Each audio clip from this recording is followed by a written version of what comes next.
Okay, sorry, I saw it was 10 minutes and we had to start. Okay, so these are some of the things that the U.S. Supreme Court have decided on. Roe v. Wade, saying abortion is the law of the land. People didn't rule on that. We're supposed to be a government of the people, by the people. And the Supreme Court just totally took that in their hands. And they're not even elected by the people. The fact that you can't pray in schools, that was decided on a Supreme Court case, not by the people. It wasn't a law. It's not a law that you can't pray in schools. And I went, I forgot about that. It's not a law. It's just a Supreme Court case. Removing the Ten Commandments. You know how they'll remove the Ten Commandments from different places and say, oh, that's unconstitutional. That's all through the Supreme Court. There's never been legislation on that, removing the Ten Commandments. Can you imagine senators and congressmen going home and getting reelected if they had removed the Ten Commandments? Because the people overwhelmingly don't want that. It'll be one person here, one person there, a random person. And we should make them rule on that. Instead, the Supreme Court just said it. And instead of ignoring the Supreme Court, like for years and years, all those presidents I named have done, all of a sudden we started going, ooh, the Supreme Court has said it. We got to believe it. No, it shouldn't be. Nativity scenes. You know how they're outlawing nativity scenes. People sue and all that kind of stuff. Praying at football games. Praying at graduations. All those things. Prayer in schools. That was huge. That was decided on a Supreme Court case. So we're going to go over a couple of ways, or a couple of things where the actual lawmaking body, the legislature, said, oh, we want to do this. And the Supreme Court struck it down, and then later on they approved it, and they look like the heroes. But when you look at history, they're really the one at fault. I think that's next on my list. All right, Brown versus Board of Education. All right, Brown versus Board of Education. Make sure you have that in your notes. This has to do with segregation. And before there were, of course, for many, many years, there were white schools. And not only back in the slavery days were black families and not allowed to go to school, but if you as a white person taught a black child or a black grown-up, if you taught them to read or write, you could actually go to jail. And that's only because that's when they knew that they were doing wrong, for sure. Because the only reason you don't want them to read or write is to keep them down. Anytime you don't want people to read or write, it's keep them down.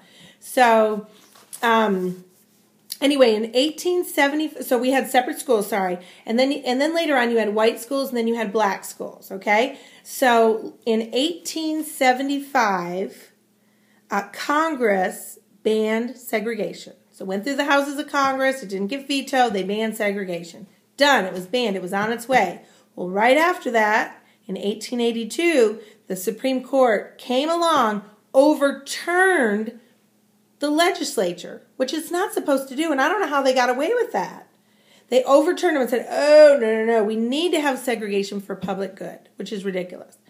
So they're the ones in the first place. They get credit for Brown versus Board of Education. Supreme Court forced us to do what we wouldn't do. No, they didn't. They outlawed it in the first place in 1882. They banned, they overturned the verdict. They overturned the Congress. They banned, or they said, yeah. All right. In 1882, I keep saying it wrong. In 1882, they said the Congress is not correct. They said that you had to have segregation. Sorry, I'm getting mixed up.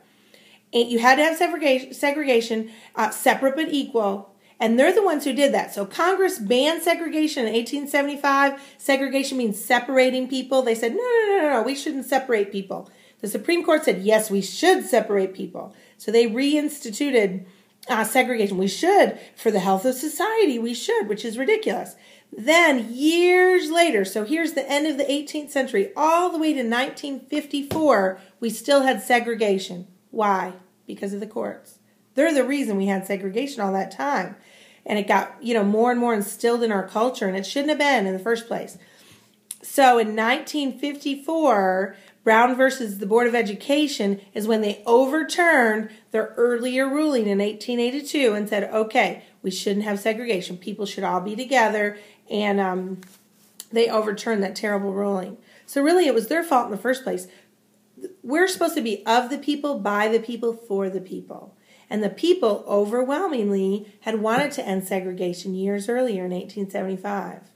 And you know what I mean? And then it becomes part of culture, and it becomes even harder to get rid of. So that was really their fault in the first place. So all those years, 75 years or so, we had segregation when we shouldn't have. It's even a little, it's like 79 years we had segregation and we shouldn't have. That's a shame. And that was the Supreme Court. And it was banned. The Congress had banned it on restaurants, transportation, education. So they banned it all the way around, okay?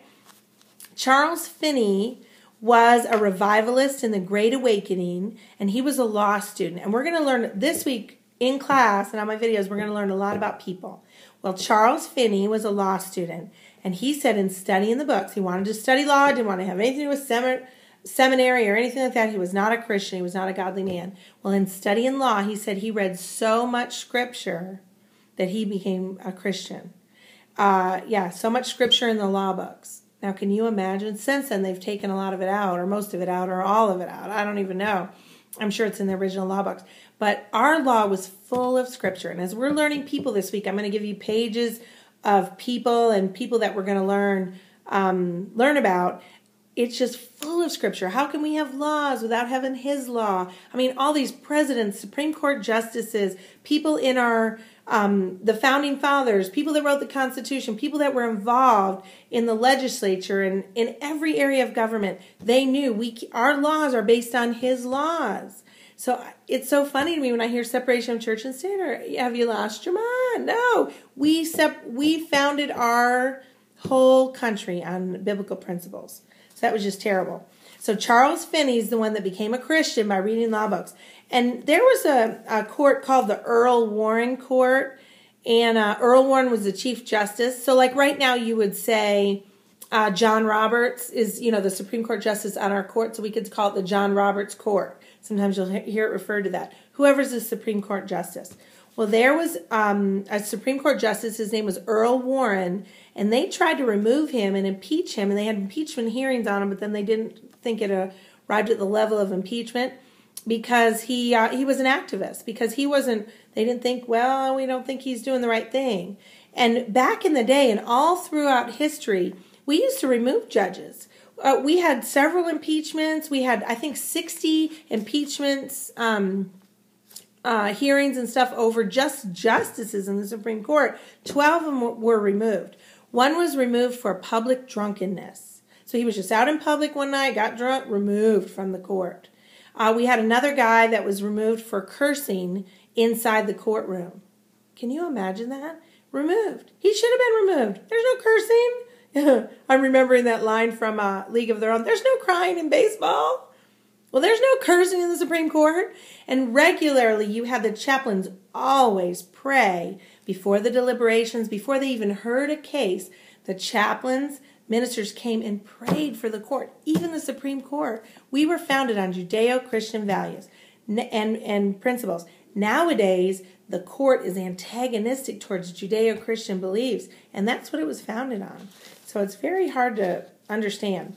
All right, and as we were saying before the end of the first video, the Supreme Court, if they make a ruling, like if they say you have to remove the 10 Commandments in schools, they have no power to enforce that. They weren't supposed to be a lawmaking body. They aren't a lawmaking body.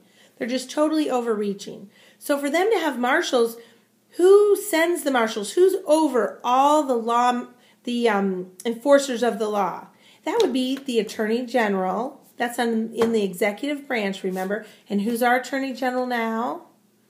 That's right, Eric Holder, a.k.a. Stedman. He is our Attorney General. So he would be the ones that had to send out the U.S. Marshals and enforce the laws. Who funds that? Who says, I'm going to pay for the U.S. Marshals? Well, that would have to be Congress.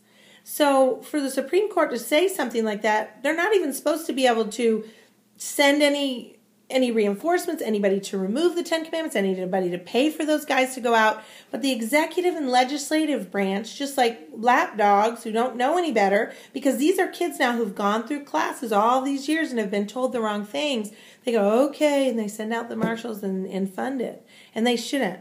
And so we need to elect people that are constitutionally sound, who know the Constitution, who goes, oh, no. I'm telling you, we get some good legislators in there and they could change everything. And they could tell people, no, they could get back to basics. All right, there's another part coming up.